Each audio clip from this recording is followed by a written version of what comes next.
Y'all, they start training us early to get stuck in this matrix. And what I mean by that, have you noticed the toy sets? The girls, we get kitchen sets, doll babies to learn how to be stay-at-home moms. And the boys, they get fire trucks, police cars, and G.I. Joe sets to let them know they're gonna have to go out into the matrix and work. And then they start training us with our time. When we get old enough, we start pre-K or kindergarten all the way up through grade 12th. That's training as well to stay on a job between 40 and 60 hours a week. And once we get that job, we become very competitive. And the reason why is because everybody is competing for more pay, and that brings strife in the work environment. Once we get the job that we want, then we go look at buying a vehicle. And sometimes most of us get vehicles that are out of our price range, but we can afford it, but we're not able to save any money because most of our check is either going on that car, and the second thing is a house. When we get that job, we want to go buy a nice house. And sometimes we go over the amount in the pre-qualification letter, and we get a whole lot of house where the mortgage is a large amount, and then we can't save any money that way. So it keeps us in a loop. We're forced to go to work because we have a house and we have a car. And another way they keep us trapped as slaves in this matrix is to bring more slaves into the world. They tell you, oh, when you gonna have that first baby? And you have that first baby. Oh, when are you gonna have that baby, a little brother or a little sister? Those are all traps designed to keep us in this matrix without using our critical thinking, so we can't think our way out of this matrix.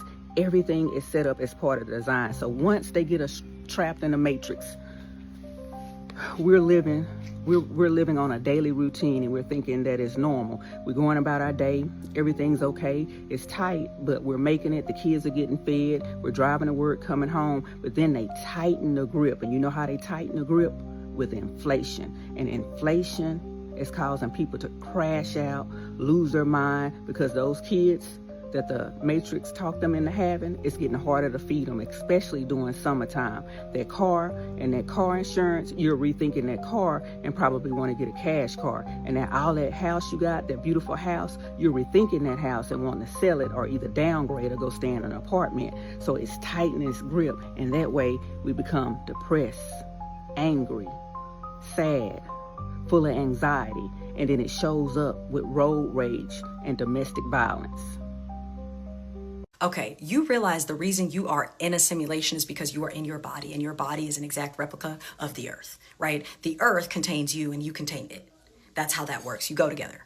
You are made up of stardust, right? From dust you came, and to dust you shall return, but it's not just any type of dust. It's intelligent dust. It's stardust, right? So you are quantum entangled with the heavens, with the celestial bodies, with the stars. You at a quantum level are this, an atom.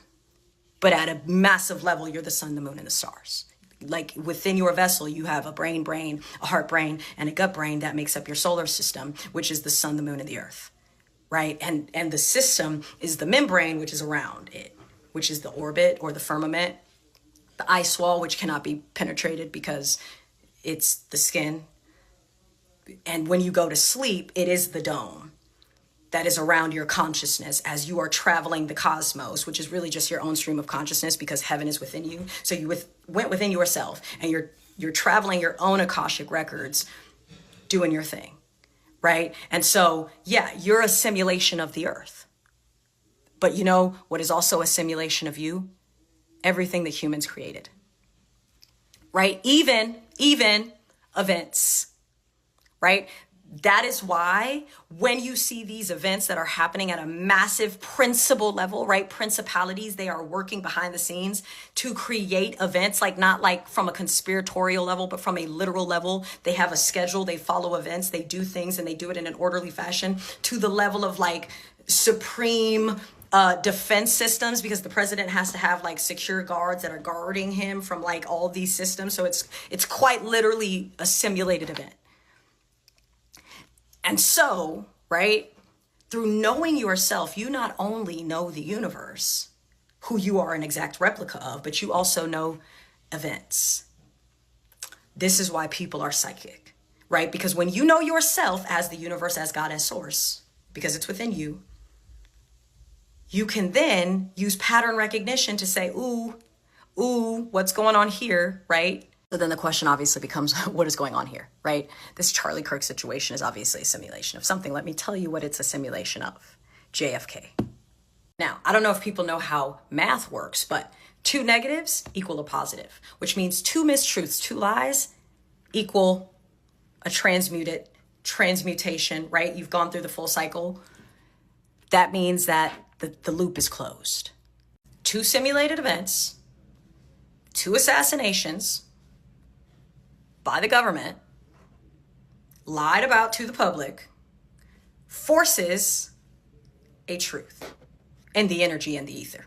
We are entering a time in humanity where intellect will be the new face card and wisdom the new riches, because when you have a government that is openly practicing fascism, violating human rights in the name of total authoritarianism, there will be a revolt, there will be outrage, there will be riots, etc., etc. We are coming to a collective understanding that we need enlightenment and information over entertainment. We are entering an enlightenment period. We are regressing into the times of ancient civilizations where we thirsted for the knowledge of prophets. There will come a day where we are waiting for dissertations, speeches, and spiritual knowledge from certain people, like we wait on certain artists to drop albums. Like, this is the end of celebrity. You will really have to contribute something to the collective through whatever you do. The people that were rejected by society because of their weird ideas will set the new standard in everything, as far as conduct, principles, morality, even beauty standards. It will change the way we mate. It will change the way that we go into certain connections with people, because everybody won't be so lustful. Everybody won't be driven so much by that instinctual drive to procreate. Everybody won't be living in their roots so much. So there will not be as much of a fixation on external chemistry, appearance, what somebody has. Because we know that the times that we are in are requiring different connections. We will have to adjust ourselves to this shift in consciousness, just like any other organism of the past had to undergo certain adaptations to survive. And we will seek mates that serve this purpose. So intellect will be the new face card and wisdom will be the new riches. Know that. The entire world we live in is based on sacrifice. Listen, I'm just here to reassure you that there's nothing for free. You better clock it. You better clock it real fast and finish, because there's no free lunch. The entire world we live in is based on sacrifice. Your wealth, your religions, your governments, even your relationships. Every empire, every kingdom, every altar that ever existed because of something or someone was offered to it. And if you don't understand how sacrifices work, then you're not the one that's making them. It means that you're the one that's being offered pila. In spirituality, in witchcraft, even in quantum science, there's one immutable law. Nothing moves without exchange. You cannot bend reality for free. You cannot summon forces. You cannot open doors or call down miracles without surrendering something in return. And that's why in every ancient culture, the most valuable things were placed at the altar. Cattle, harvest, gold, and yes, even human life. It wasn't barbaric, it was technology. Sacrifices are contracts with the unseen. You release power here in order to activate power over there. You give up something alive to awaken something greater. But now here's what people don't clock, it's what people don't realize.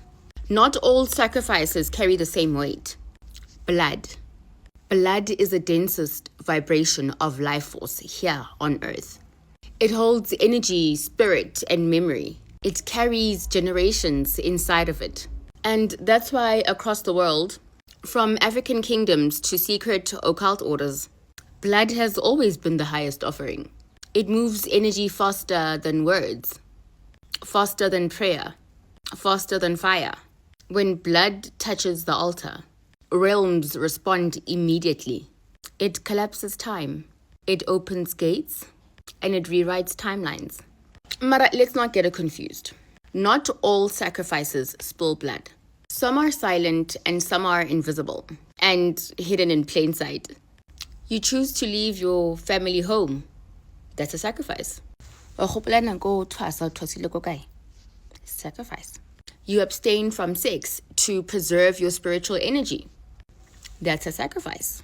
You avoid forbidden food that your ancestors warned you about. That's a sacrifice.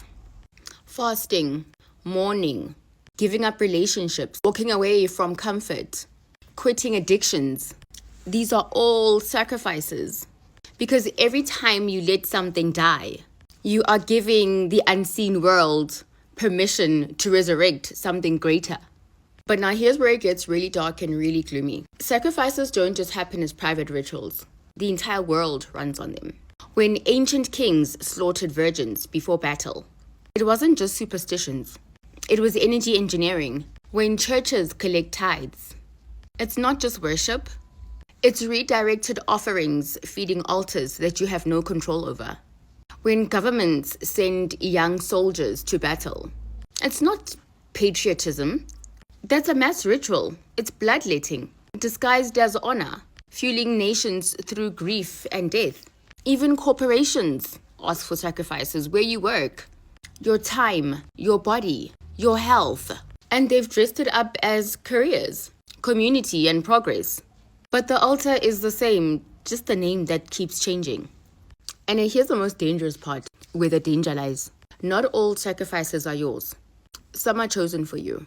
Every time your energy, every time your blood, your prayers, your time, your dreams, when they're taken out without your consent, you have just been turned into somebody else's ritual ingredient. And that's why so many people feel cursed. They feel stuck. They feel drained, unlucky, and bound. Because without knowing it, they've been feeding spirits, systems, and altars you never agreed to. And here's the trap. If you don't choose what you sacrifice, you become the sacrifice. And again, the universe will always demand a price. Always. The question is whether you're going to pay it consciously or whether someone else collects it from you. Every sacrifice alters reality. It opens doors.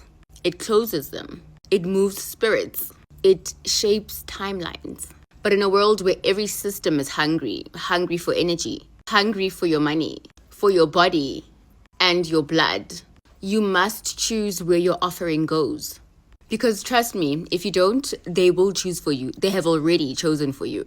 And in this game, in this lifetime, it's better to hold the knife at the altar than to lie on the altar. I hope you nkutlwile. Bophelo ke sacrifice. Thokozani ndawo weshewe khanya lisedi emakhosini cho sicamako.